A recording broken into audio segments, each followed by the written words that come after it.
guys, and welcome to Southwest Angling. I'm your host Donnie KC, and today we are traveling back from Texas. It was a short trip, just got that one video in.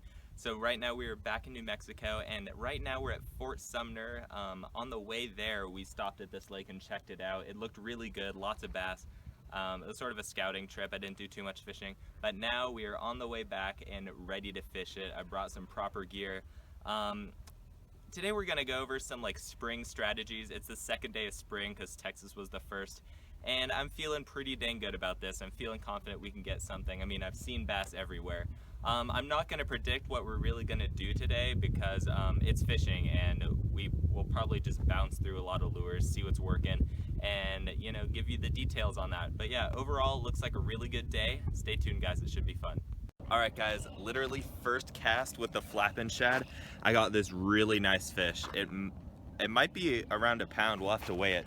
But literally just casted it out there, and then maybe 3 feet from shore, I just saw him slam it. Oh, this is a nice New Mexico bass. This is my first New Mexico bass of 2017. First New Mexico fish, actually. And that is a great way to start off the season. I didn't know about this lure because it's just so different. Oh, I'll have to take it out later. We'll get the lure out and get a weigh on him, but overall that's just a gorgeous fish. Awesome. Alright, got the lure out, time to weigh this guy. I'm gonna guess a little less than a pound maybe. Oh no, he makes that. Oh, just bare. Oh, 93. So he's almost a pound. But that is not a bad way to start off the day. Set that there. That is a gorgeous New Mexico bass. First one of this area ever, and I have to say I'm sort of loving it. Gorgeous fish. Let's get her back. Okay, so what I caught that last fish on was a lure I was pretty surprised about. I just got it in a recent mystery tackle box. It's the Flappin Shad by Gambler. I don't know what color this is, but it's sort of like a fluke style bait with a vertical paddle. And I don't know, I was sort of skeptical because that was my first cast, and I wasn't sure about the movement, but I was just ready to take it out, and that bass hit, so that was awesome. But I went through the shore and nothing else produced from it. That might have been an outlier.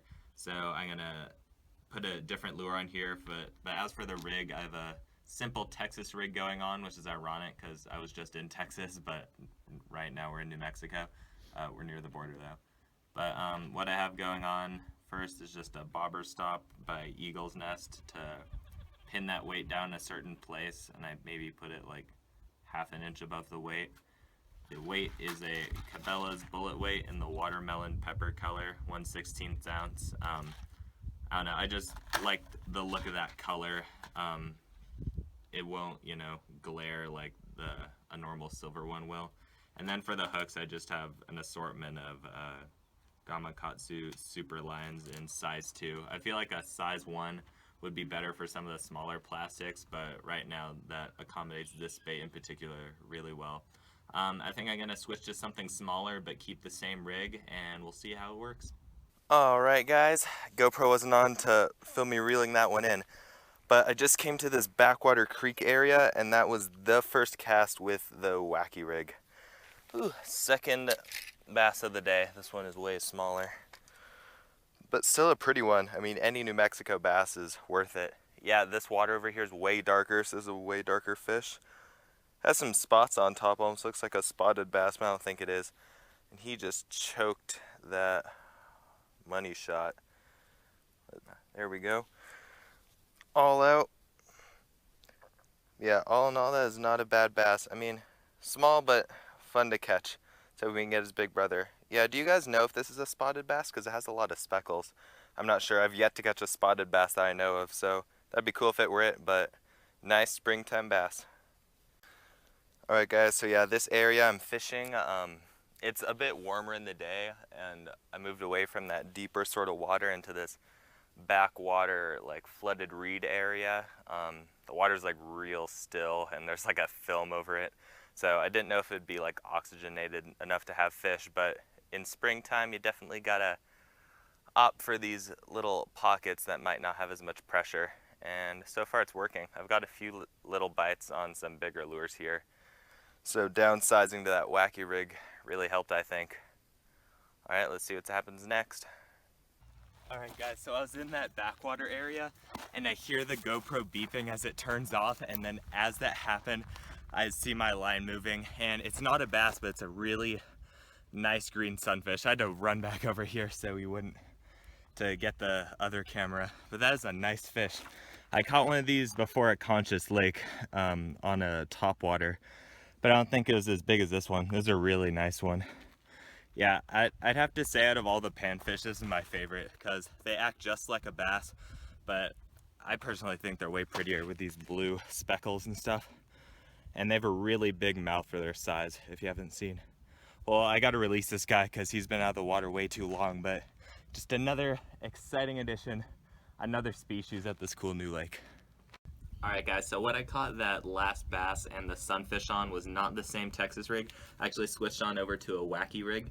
Now, those fish were actually the first I've ever caught on a wacky rig, but I've been finding it to be a really good spring pattern, especially for some of those finicky fish because they're not spawning quite yet, but they're getting ready to. And it's fairly clear water, so you want something pretty finesse to be able to entice them. And all I did was pretty much keep the same rig with the bullet weight, but instead I added a octopus style hook, and the way I thread it through, this one sorry came undone.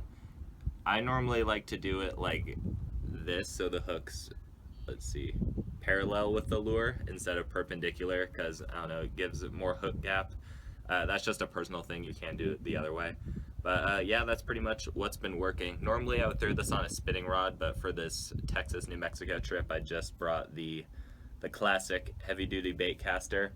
But yeah, that's what's been slaying them, and I found it to be a pretty good spring pattern. Let's see if it continues.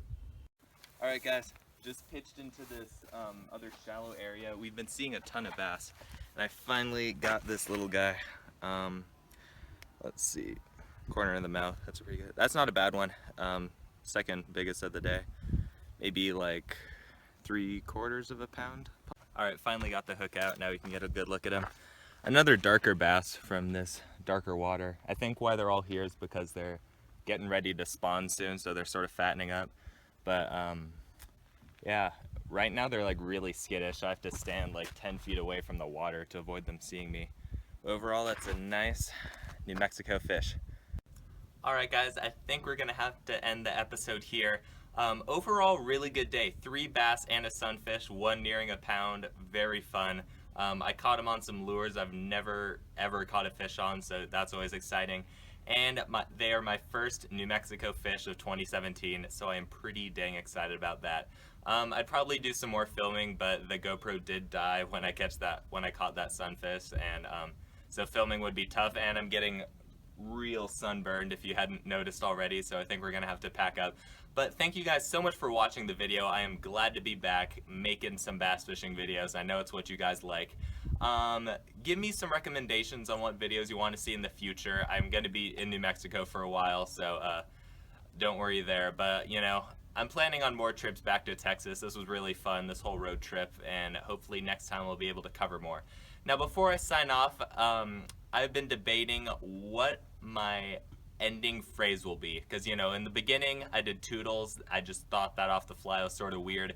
Then I'm starting to do catch you later, you know, it's like catching a fish is sort of a pun.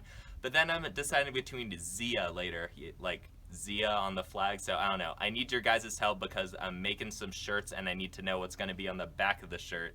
And you know, maybe I'll do a giveaway when I reach 200 subscribers and hand one out. Who knows? Who knows? But yeah, you guys need to help me on that so I can end this video properly. But for now, I'll just say catch you later, and we'll see ya.